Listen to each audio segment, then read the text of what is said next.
Alors, nous sommes de retour avec Ali. Ali, est-ce que tu trouves ça normal que le gouvernement du Canada, le gouvernement du Québec et même la ville de Montréal, de façon, soyons honnêtes, gaspille ou dépense l'argent de nos impôts, nos taxes sur la promotion de tout le mouvement LGBTQ+++. On dirait qu'ils ont même créé ça. Ils ont mis tellement de promotion que quelque chose qui n'était pas vraiment un enjeu, qui affecte peut-être un demi%, presque personne. On en parle tellement maintenant, alors que dans le fond, les chiffres, les données, les statistiques prouvent pas qu'il y en a beaucoup. Pourquoi est-ce qu'on, d'après toi, on dépense l'argent de nos taxes? Puis est-ce que tu trouves que c'est un choix normal? Malheureusement, ce n'est pas un choix normal, spécialement avec les taxes que les citoyens payent, comparé aux services qu'ils ont. Le gouvernement doit prendre ces taxes pour les citoyens, pour la santé, pour les écoles, pour la propreté des villes, pour les routes, les conditions des routes, pour le nettoyage de la ville, que ce soit en été ou en hiver. Pourquoi prendre notre argent pour dépenser sur ce sujet qui est très touchy, comme on dit? Nos enfants n'ont pas besoin d'apprendre ça. Ils ont besoin de l'éducation dans les écoles pour que le Québec et le Canada soient un des top pays dans le monde.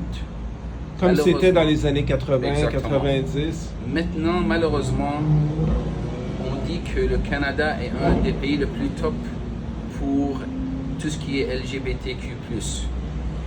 Et ce n'est pas ça la société québécoise, et ce n'est pas ça la société canadienne. C'est comme s'ils avaient créé un faux agenda, non? De toute pièce avec l'argent de nos taxes. C'est pas comme...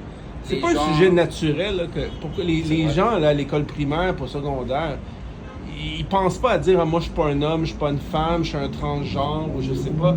Ça sort d'où? On dirait que c'est vraiment un sujet, je trouve, qu'ils ont peut-être créé de toutes pièces et qu'ils en font une promotion. Ça devient un enjeu qui, dans les faits, n'en est pas un, peut-être.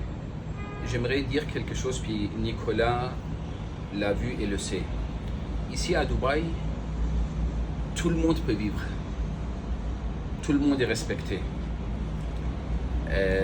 Toute personne peut marcher dans la rue sans avoir un racisme ou être discriminé. Sans être inquiet. Sans être inquiet. Que ce soit une personne straight, une personne gay, une personne lesbienne, il n'y a aucun problème. Mais personne ne vient parler aux enfants, ni dans les écoles, ni dans la rue. Il n'y a aucun drapeau. Tout le monde est respecté. Il n'y a pas la promotion de ça. Il n'y a pas de promotion. Et ça, c'est qu'est-ce qu'on aimerait, que ce soit Montréal, que ce soit le Québec, que ce soit le Canada. Tout le monde est respecté. Nous avons grandi à Montréal, au Québec. Tout le monde est respecté.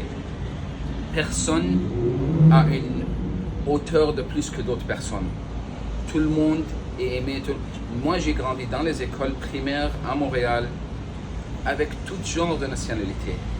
Jamais ils nous ont donné une impression qu'on est différent. Personne n'a été différent. Mais malheureusement, maintenant, il y a cette publicité qui pousse, qui donne cette promotion. Et tout ça, ça vient de nos taxes, de notre argent. Et malheureusement, ça affecte les services, ça affecte la santé, ça affecte les rues, ça affecte l'éducation. Et ça, c'est une des raisons qui met les gens à quitter le Québec et le Canada. C'est un bon point. Ma femme aussi, elle en a vraiment marre de cette promotion probablement débile de valeurs qui n'en sont pas des valeurs normales. C'est absolument ahurissant qu'on gaspille l'argent de nos taxes et nos impôts. On vous revient après la pause avec le racisme. Est-ce qu'il y a du racisme au Québec? Et nous sommes avec Ali en entrevue directement de Dubaï.